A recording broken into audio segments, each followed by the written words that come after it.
नमस्कार। स्वागत आप सभी का पुनः एजुकेशन से संबंधित इस वीडियो में। जितने भी विद्यार्थी शोधार्थी हैं वह सभी इस वीडियो को देखें और शेयर भी करें। जहां भी इसको देख रहे हैं, जिस भी प्लेटफॉर्म पर शेयर करना चाहते हैं, इसको ज़रूर करें, क्योंकि 3 अपडेट आए हैं यूनिवर्सिटी ऑफ झारखंड को लेकर। जी हाँ, यूनिवर्सिटी ऑफ झारखंड को लेकर 3 नए अपडेट आए हैं, उसकी मैं बात करूंगा। और जो भी बच्चे जिन्होंने अप्लाई किया है यूनिवर्सिटी ऑफ झारखंड में, खासकर जो रिसर्च के फील्ड में अप्लाई किए हैं पीएचडी के लिए, वह इस वीडियो को ज़रूर देखें और शेयर भी कीजिए। क्या है अपडेट वह बताऊंगा। एक छोटी सी अपील, लाइक शेयर बिल्कुल करें या मत करें वह आपका अधिकार, लेकिन वीडियो को बिना स्किप करे हुए देखें। फास्ट फॉरवर्ड में देखेंगे और जिस समय को आप छोड़ देंगे, हो सकता है जरूरी बात उसी में छूट जाए आपकी, फिर आप करेंगे सवाल कि हमारी ये समस्या का समाधान कीजिए। इसलिए वीडियो को चाहे 10 मिनट का देखें, चाहे 2 मिनट का देखें, चाहे 5 मिनट का देखें, लेकिन बिना स्किप करे हुए ना देखें। अब बात करते हैं central university common entrance test 2020 के अंतर्गत आने वाली यूनिवर्सिटी ऑफ झारखंड के विषय में जो नए अपडेट आए हैं, और एक अपडेट जो डेट को एक्सटेंड के संदर्भ में आया है उसकी भी बात करूंगा। क्योंकि 12 नवंबर जो कि परसों थी, लास्ट डेट थी काउंसलिंग की रजिस्ट्रेशन करने के लिए, लेकिन बहुत से बच्चे रजिस्ट्रेशन नहीं कर पाए तय तारीख पर। तो उसको लेकर यूनिवर्सिटी ने एक फैसला दिया है। क्या है वह फैसला और नई डेट क्या है एक्सटेंशन की, वह भी बताऊंगा। और 5-6 दिनों से वीडियो नहीं मिल रहे थे, कारण आपको मालूम है कि फ़ोन चोरी हो गया था। ये फ़ोन भी कुछ घंटों के लिए आया है मेरे पास। तो झारखंड को लेकर मैंने लगभग 2 या 3 वीडियो अलग से बनाए थे अपने चैनल पर, जिसमें मैंने यूजी और पीजी को लेकर और पीएचडीज को लेकर, प्रोस्पेक्टस को, रिसर्च प्रपोजल को लेकर, काउंसलिंग को लेकर डिटेल में समझाया था। और काउंसलिंग के वक्त में किन किन डॉक्यूमेंट्स की आपको ज़रूरत पड़ेगी और किन स्टूडेंट्स को डिक्लेरेशन या अंडरटेकिंग वाला सर्टिफिकेट लगाना है या नहीं लगाना है, उसके विषय में मैंने बताया जब मैंने आपको जेएनयू के विषय में बताया था। क्योंकि हर किसी स्टूडेंट को अंडरटेकिंग नहीं लगाना है, इस बात का याद रखिएगा, लेकिन किन स्टूडेंट्स को अंडरटेकिंग का सर्टिफिकेट या फॉर्म लगाना है, इस बात को भी ध्यान से समझिए। इसलिए पूर्व के वीडियो जरूर देखिए जो मैंने अंडरटेकिंग और डिक्लेरेशन के डेफिनेशन को अलग अलग करते हुए समझाया था। और इस वीडियो में हम बात करेंगे 3 नए अपडेट की।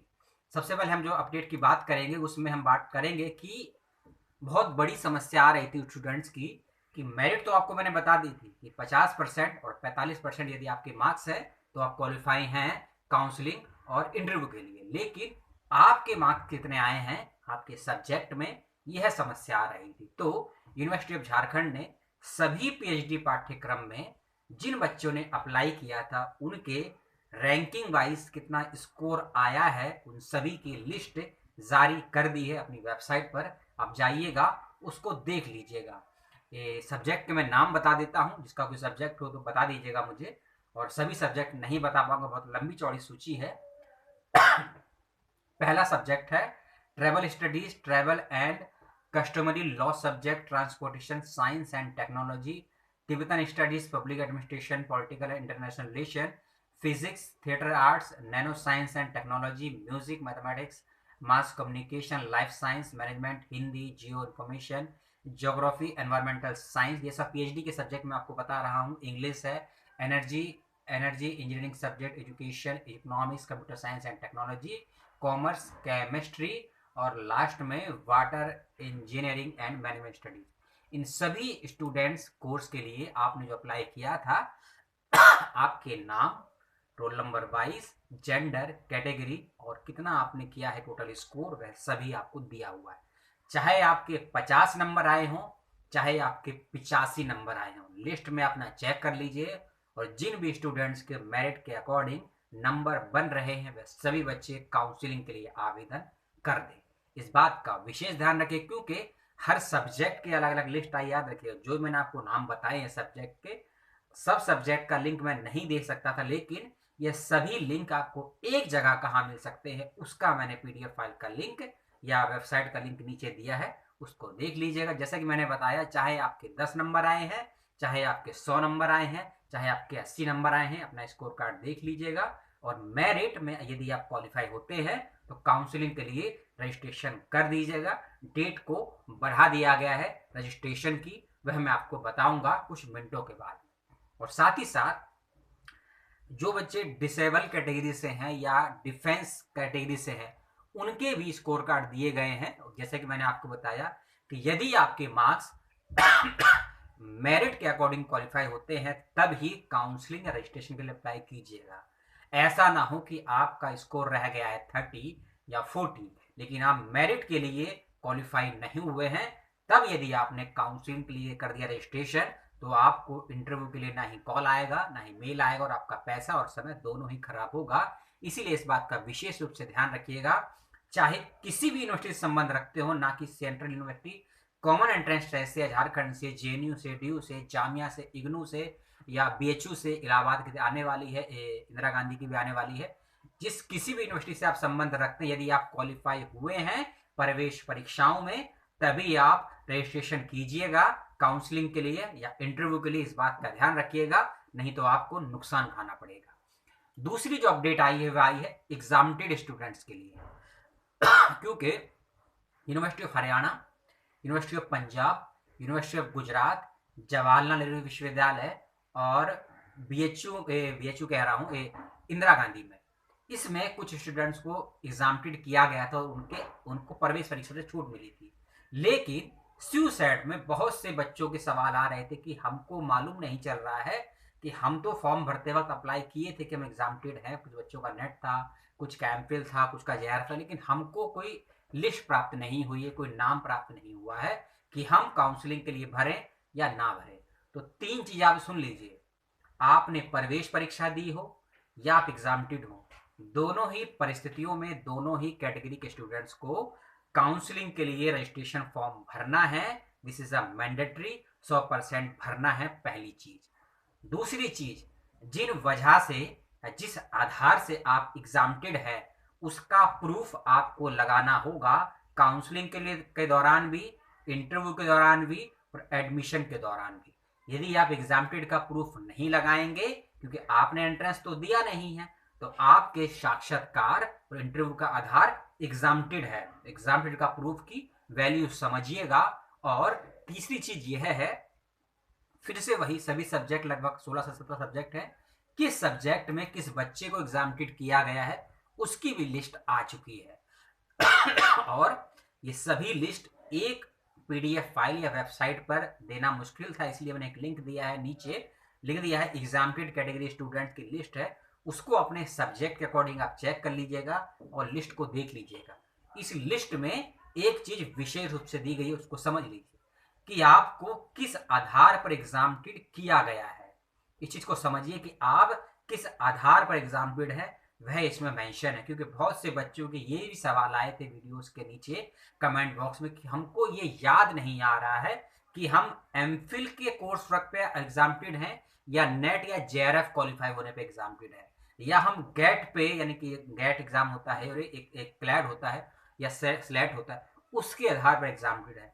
तो यूनिवर्सिटी ऑफ झारखंड ने इसके लिए भी आपको समाधान दे दिया है, जो आपको एग्जामिनेटेड की लिस्ट दी है पूरी सभी सब्जेक्ट की, सब PhD के लिए बता रहा हूं मैं आपको, उसमें ये मेजर मेंशन किया हुआ है कि आप किस आधार पर एग्जामिनेटेड हुए हैं। आप गेट पे एग्जामिनेटेड है या नेट पे एग्जामिनेटेड है या सेट पे एग्जामिनेटेड है या आप MPhil है या JRF या कोई अदर स्कॉलरशिप आपको मिल रही है, JRF हो, RGNF हो, MNF हो, ICPR हो, IC, इस तरह कोई फेलोशिप मिल रही है, इस आधार पर एग्जामिनेटेड है। तो इसके लिए घबराने की जरूरत नहीं है। लेकिन एक चीज का ध्यान रखिएगा कि आपने फॉर्म भरते वक्त यदि नेट का सर्टिफिकेट लगाया है, आप एग्जामिनेटेड हुए हैं, तब आपको नेट का सर्टिफिकेट लेकर भी जाना पड़ेगा जब आपका इंटरव्यू होगा, चाहे ऑनलाइन या ऑफलाइन, वह मैं आपको बता दूंगा और पूर्व के वीडियो देख लीजिएगा, इस बात का ध्यान रखिएगा। अब आते हैं तीसरे अपडेट पर, जो कि बहुत बड़ा और इंपॉर्टेंट अपडेट है उन सभी स्टूडेंट के लिए। ये अपडेट 11 तारीख को आया है और 12 तारीख को आपने देखा होगा, क्योंकि SUSET की यूनिवर्सिटीज में बहुत ज्यादा अपडेट आए हैं, लेकिन पिछले 5-6 दिनों से वीडियो नहीं दे पा रहा था फोन के कारण से, तो बहुत से अपडेट छूट भी गए हैं, उसके लिए क्षमा प्रार्थी हूँ। इस अपडेट को सुनिए, एक्सटेंड करी गई है रजिस्ट्रेशन की डेट को, और यहाँ रजिस्ट्रेशन से मतलब नए एप्लीकेशन से नहीं है, यहाँ रजिस्ट्रेशन से मतलब यूनिवर्सिटी ऑफ झारखंड में उन काउंसलिंग के स्टूडेंट्स के लिए है जो 12 नवंबर को तक रजिस्ट्रेशन नहीं कर पाए थे काउंसलिंग के लिए। जी हाँ, 12 नवंबर तक शाम 5 बजे तक लास्ट डेट थी, क्योंकि जो स्टूडेंट रजिस्ट्रेशन नहीं कर पाए थे पीएचडी में एज अ काउंसलिंग के लिए उन सभी को दोबारा मौका दिया है यूनिवर्सिटी ने, और आपको रजिस्ट्रेशन करना है दोबारा। वह डेट है 20 नवंबर 2020 तक। 20 नवंबर 2020 तक रजिस्ट्रेशन कर देना है आपको काउंसलिंग के लिए, और यह है पीएचडी स्टूडेंट्स के लिए। समय नहीं दिया है नोटिफिकेशन में, लेकिन फिर भी ऑफिशियली टाइम दोपहर 3 बजे या 5 बजे तक ही ओपन रहेगा पोर्टल, ऐसा मुझे लगता है, लेकिन टाइमिंग नहीं दिया है। लेकिन कोशिश करके 19 नवंबर या फिर 20 नवंबर दोपहर 1 बजे तक किसी भी कंडीशन में पीएचडी कैंडिडेट अपना रजिस्ट्रेशन कर लीजिएगा। अपने रजिस्ट्रेशन को कंफर्म कर लीजिएगा, कौन कौन से दस्तावेज लगेंगे, क्या क्या और योग्यताएं हैं, क्या गलती नहीं करनी है काउंसलिंग के वक्त में, कौन कौन से डॉक्यूमेंट्स को वेरीफाई करके सेल्फ अटेस्ट करके आपको स्कैन करके लगाना है, कौन से डॉक्यूमेंट्स ओरिजिनल लगेंगे, कौन से डॉक्यूमेंट की फोटोकॉपी लगेगी, और क्या क्या आपको एक्स्ट्रा डॉक्यूमेंट लगेंगे, चाहे अंडरटेकिंग का हो, चाहे कैटेगरी का हो, चाहे डिक्लेरेशन का हो। इन सभी डॉक्यूमेंट्स के विषय में, कागजात के विषय में अलग से वीडियो बनाए हैं मैंने। मेरे चैनल पर जाइएगा, देख लीजिएगा। सभी का लिंक संभव नहीं है क्योंकि बहुत बहुत घोच पोच हो जाती है चीज़ों को समझाने के वक्त में, इसीलिए इस वीडियो को देखिए और जो नीचे लिंक दिए हैं उसका यूज़ कीजिए। पूरा वीडियो जिन्होंने देखा उनको समस्या बिल्कुल नहीं आएगी, और जो वीडियो स्किप करके आगे करते हुए देखते हैं अपनी ज़रूरत के अनुसार, उनको दिक्कत आती है। लेकिन जिसके पास जैसा समय होता है, जैसी समझ होती है, वह वैसे कार्य करता है। इस वीडियो को आपने बर्दाश्त किया, इस 12 मिनट के वीडियो को आपने देखा। ये तीनों ही अपडेट कितने लिए आपके लिए फायदेमंद है, और कुछ समस्या, कुछ सवाल हो तो मुझसे पूछिएगा। और एक विशेष चीज़ का ध्यान रखिएगा, 1 मिनट और लूँगा, कि मैं एक यूट्यूबर हूँ, किसी विश्वविद्यालय का ना ही कर्मचारी हूँ, ना ही शिक्षक हूँ, ना ही प्रशासनिक व्यवस्थाओं में लिप्त हूँ। इसीलिए प्रशासनिक व्यवस्थाओं से संबंधित, यूनिवर्सिटी के अंदर क्या होता है उससे संबंधित सवाल मुझसे ना कीजिएगा, क्योंकि मेरे को ये आधिकारिक रूप से जवाब देने का अधिकार नहीं है। जो इन्फॉर्मेशन मैंने आपको दी है उसको लेकर आप सवाल कीजिएगा। जो मैंने, क्योंकि वेबसाइट से ही मैं सूचनाएं लेता हूँ, यूनिवर्सिटीज़ की पीडीएफ फाइल होते हैं, अखबार की कटिंग होती है, उसके आधार पर मैं सूचनाएं आगे आप तक पहुंचाता हूं। उसको लेकर सवाल करेंगे तो मैं जवाब अच्छे से दे पाऊंगा। ये मत पूछिएगा कि मुझे फलाने डिपार्टमेंट के टीचर का फ़ोन नंबर दीजिए। मुझे इससे ये भी मत पूछिएगा कि उस यूनिवर्सिटी तक जाने के लिए दिल्ली से कौन सी ट्रेन जाती है। और ये तो बिल्कुल मत पूछिएगा कि यूनिवर्सिटी में वाईफाई की स्पीड क्या है।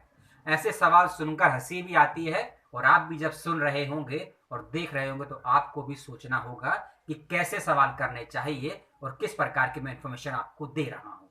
अगले वीडियो में आपसे मिलूंगा एक और यूनिवर्सिटी को लेकर, और मैं लेट हो गया हूँ।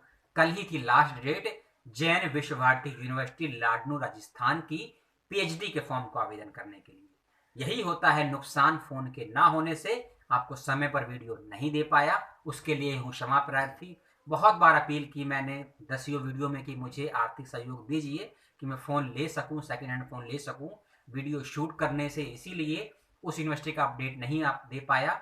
5 डिपार्टमेंट में 27 सीट निकली थी पीएचडी के लिए, और डायरेक्ट पीएचडी था, उसकी इन्फॉर्मेशन हो गई है मिस, और दूसरी इन्फॉर्मेशन भी मिस हो गई है मुझसे फ़ोन के ना होने के कारण।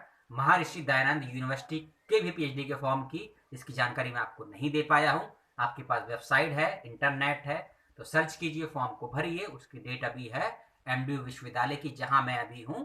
यहां से वेबसाइट ओपन नहीं हो रही है एमडीयू विश्वविद्यालय की। जैसे ही ओपन होगी उसका भी वीडियो आपको मिल जाएगा। और 13 नवंबर बीत चुकी है, अब 5-6 सेंट्रल यूनिवर्सिटी का पीएचडी की प्रवेश परीक्षाओं के बाद के प्रोसेस की और इंटरव्यू की डेट्स आने वाली है। इस बात का ध्यान रखिएगा। और अधिकांश यूनिवर्सिटी आंध्र प्रदेश और उत्तर प्रदेश की है।